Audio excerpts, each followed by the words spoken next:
সকলকে জানাই সুন্দর একটি বিকেলের শুভেচ্ছা। তো বন্ধুরা, অনেক দিন আমি ব্লগ করতে পারিনি। জীবনের অনেক পরিবর্তন ঘটে গেছে, কিন্তু কিছু কিছু পরিবর্তন তো মানতে শিখতে হয়।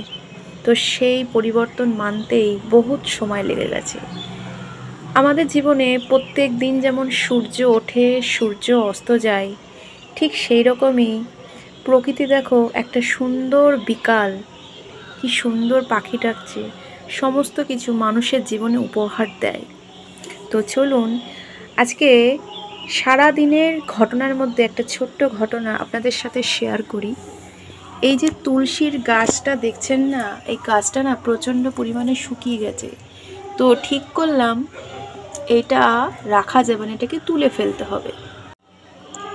তো নিচের যে বাগানটা আছে, ছোট্ট বাগানে ভালো করে লক্ষ্য করে দেখবে প্রচুর তুলসীর চারা হয়েছে।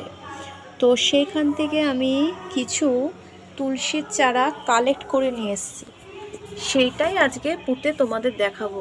বেশ খুব সুন্দর গাছটা, আর ডগাটা বেশ কি বলবো, একদম ঠিকঠাক তুলে নিয়ে আসলাম, এই কাজ থেকে ফেরার পথেই আনলাম। তো ফার্স্টে কি করব, যে পুরনো গাছটা ছিল সেটাকে তো সরিয়ে দেবই। আর এইখানে কিছু মাটি আছে, এটা রান্না করার যে বটি আছে সেটা দিয়ে নিয়ে আসলাম, একটুখানি খুঁড়বো। মাটি অনেকটাই আছে।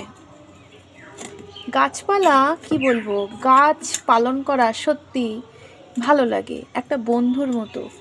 আপনি দেখবেন সারাদিন যদি আপনার সাথে কথা বলার কোনো মানুষ না থাকে, এই গাছে যে আপনি রোজ জল দেন, তাকে লালন পালন করেন, এবং সে যখন সুন্দর একটা ফুল দেয় তখন আপনার মনটা কত ভালো হয়, ঠিক না?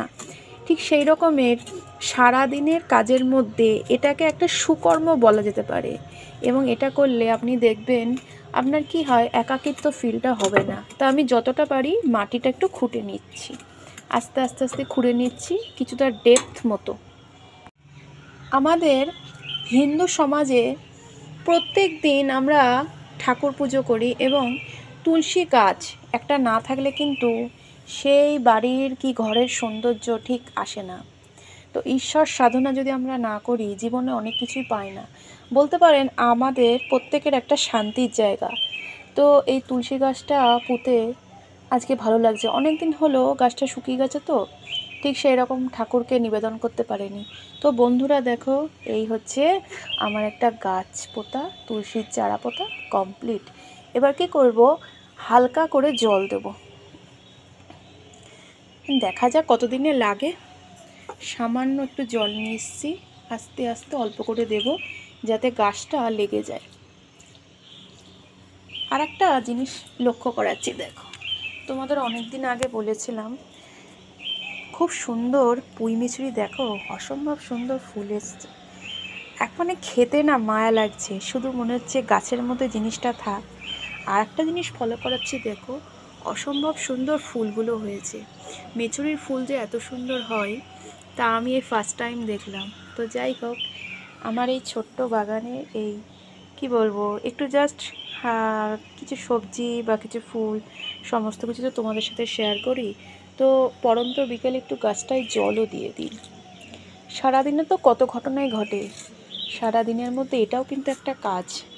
আমাদের প্রত্যেক দিনের জীবনে প্রচুর ঘটনা ঘটে, ভালো ঘটনা, খারাপ ঘটনা, কিন্তু আমরা যতটা পারবো খারাপ যে ঘটনাগুলোকে ত্যাগ করব। জীবনে খারাপ ভালো সমস্ত কিছুই মিলেমিশে থাকবে।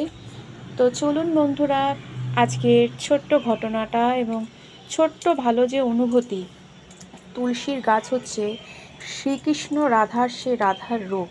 বৃন্দাবনে যেখানে তুলসীর চারাকে খুব সুন্দরভাবে বেশ একদম রাধা রূপে পুজো করা হয় আর কি।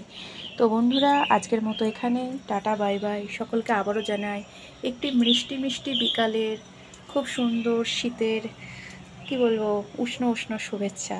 তো বন্ধুরা, রাখলাম।